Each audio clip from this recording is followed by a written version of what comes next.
Voilà, ici aujourd'hui, il y avait 88 villes en France qui l'organisent, c'est une fête nationale.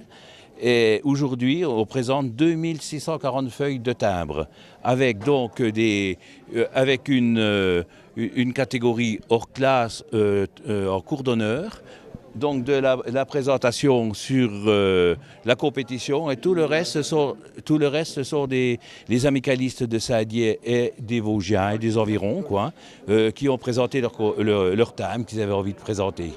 Nous sommes 73 philatélistes à l'amicale de Saint-Dié. Qu'est-ce que vous recherchez à travers la passion, la collection des timbres? C'est quoi? Qu'est-ce qui vous motive là tous?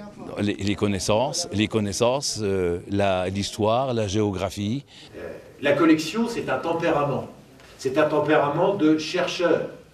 On a parlé de chercheurs de trésors tout à l'heure, mais aussi de chercheurs tout court, parce que pour comprendre un timbre, pour en comprendre la valeur, les circonstances d'émission, il faut souvent faire un travail important que font ici ces passionnés, un travail de renseignement, puisque la plupart des cartels, c'est vous qui les faites, et ça n'est pas la moindre partie de votre travail.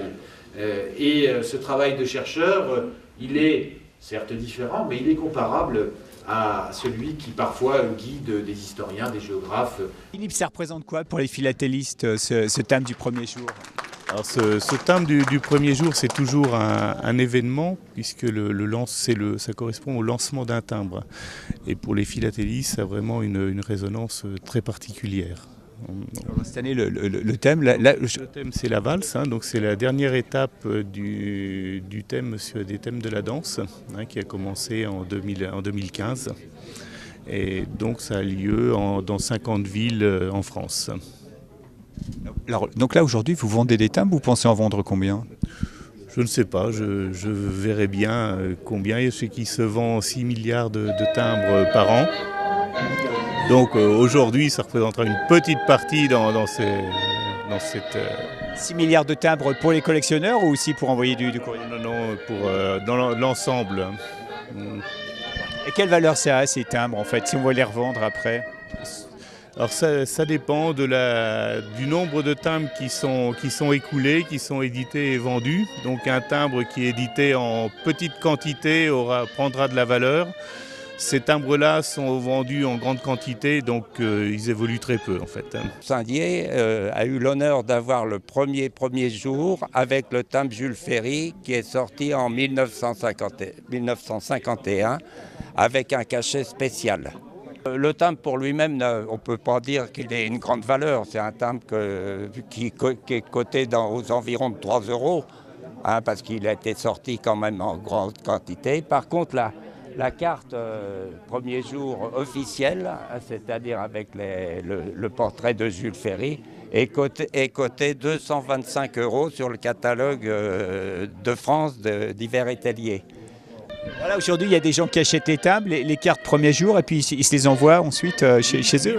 C'est pour ça qu'on met une boîte aux lettres ici, pour que les personnes qui s'envoient du courrier avec le timbre premier jour, donc qui représente une vraie valeur.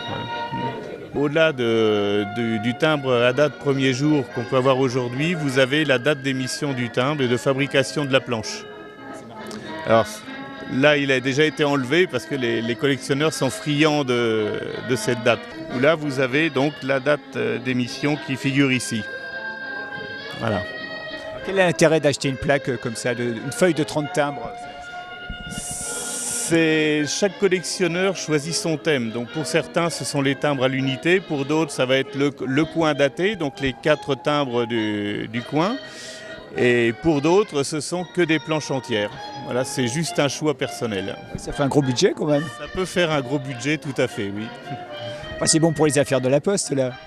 Disons que ça représente un chiffre d'affaires non négligeable, d'autant que ce sont les timbres de collection, par définition, ne sont pas utilisés. Donc, À votre avis, il y a toujours des jeunes qui s'intéressent à la collection de timbres? Beaucoup moins, malheureusement. Les jeunes sont plus attirés par Internet et les SMS que par le courrier et les timbres. Donc c'est un vrai problème pour la Poste dans son ensemble et pour les philatélistes en particulier.